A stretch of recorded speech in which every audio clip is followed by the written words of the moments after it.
friends, I'm Hannah Nordman for HotRoster Now. This weekend saw not one, but two of the biggest events of the year.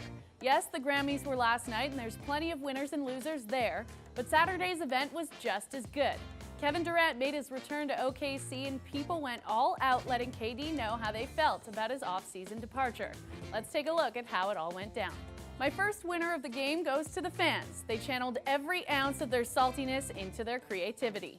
They printed out his old tweets condemning players that run to strong teams. They called him cupcake. They brought literal snakes to the arena.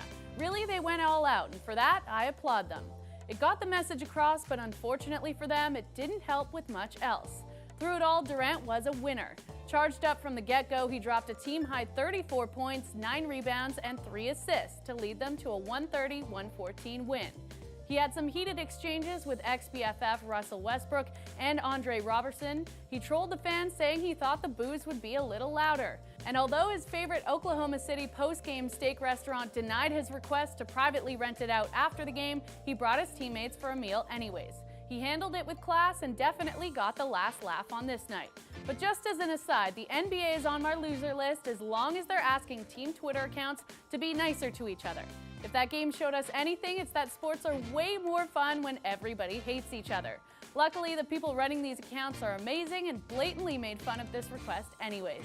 The Kings and Hawks went on an extra nice Twitter exchange through their game, complimenting everything from the other team's plays, to their jerseys, to their in-arena organist. And all of it was dripping in sweet, sweet sarcasm, so I guess they can be on my winners list too. But over to the Grammys. If you think the biggest winner of the night is anyone other than Adele, you're wrong.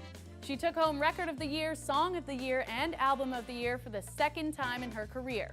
She's the first artist to win Album of the Year for back-to-back albums since Stevie Wonder in the 70s.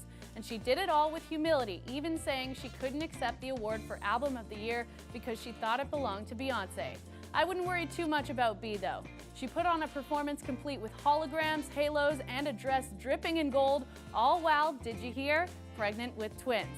She still took home 2 Grammys for Best Urban Contemporary Album and Best Music Video, and I think she's officially in Leo DiCaprio territory when it comes to fan outrage. It took Leo 6 tries to get the elusive Best Actor Oscar. Beyoncé's only at 3 for Album of the Year. I'm sure she's going to be on that nomination card again. Honorable mention goes to unsigned Chance the Rapper, taking home 3 awards, including Best New Artist and Best Rap Album. Losers include James Corden, who didn't quite fit in with the already performance-heavy show, Joy Villa for showing up in a Trump-themed gown, and Kanye West, who didn't take home a single gramophone despite 8 nominations. At least he didn't waste a trip.